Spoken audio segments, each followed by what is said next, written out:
कहना चाहेंगे कि जिस पार्टी के प्रवक्ता के द्वारा सदन में कविता पाठ किया जाता है और किस पार्टी के विधायक के द्वारा सार्वजनिक रूप में ट्विटर पर विरोध किया जाता है, उसको भी हम लोग को सोचना समझने की आवश्यकता है।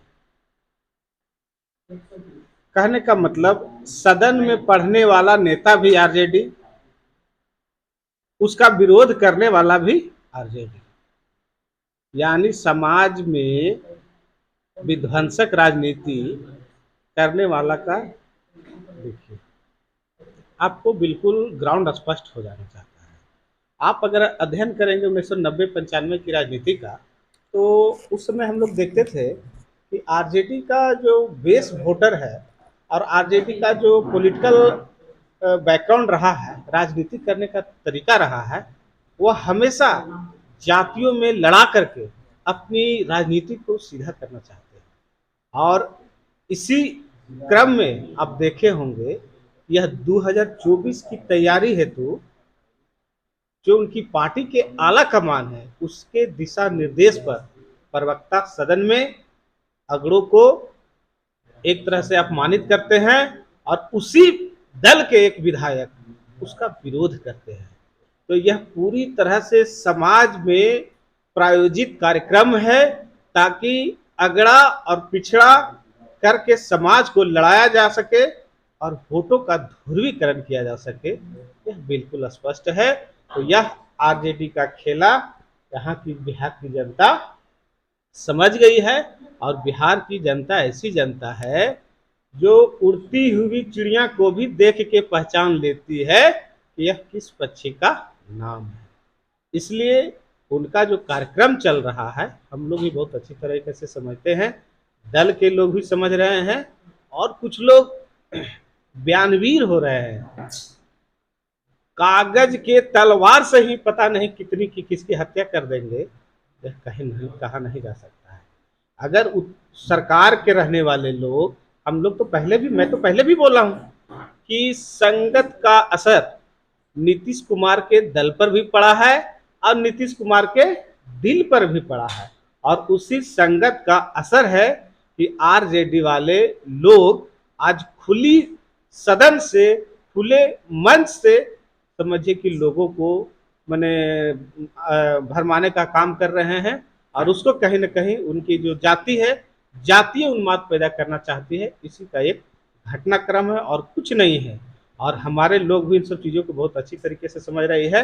आने वाली लोकसभा चुनाव 2024 है, आरजेडी और जदयू का कोई दाल गलने वाला नहीं है, जनता इसको समझ गई है। सर, सदन में बात चल रही थी महिला बिल पर, और महिला बिल पर से बात हटा करके मनोज झा जी द्वारा ये बात को लाया गया। क्या ये जानबूझ के बोला गया, ये या मुहावरा इससे मिलता जुलता था इसलिए बोला गया?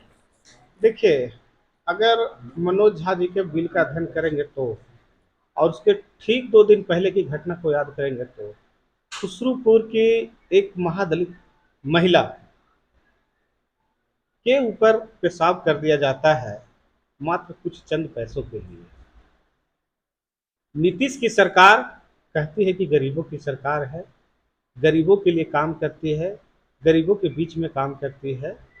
तो इनका जो दलित विरोधी चेहरा है सरकार का, वह स्पष्ट उभर कर आया है। और जब बिहार की आम आवाम जनता इन सब चीज़ों से देख रही थी, तो मुद्दों को डाइवर्ट करने के लिए उनके आरजेडी के प्रवक्ता के द्वारा इस तरह का प्रोपेगेंडा चलाया गया, ताकि जो खुसरूपुर में दलित के साथ इस तरह का अमानवीय घटना हुआ है, उससे बिहार की जनता का जो है ध्यान हट जाए और हम अपना उल्लू सीधा करने में प्रयास करेंगे। हम तो कहना चाहते हैं आपके चैनल के ही माध्यम से, यह सरकार नीतीश कुमार की जो सरकार है, निर्लज सरकार है, निर्दयी सरकार है, गरीब विरोधी सरकार है, दलित सरकार है। और इनके जो रीजन में जो घटनाएं हो रही है, यह घटना होना कोई बड़ी बात नहीं है, ये सामान्य बात है। कानून से इनका इकबाल बिल्कुल खत्म हो चुका है।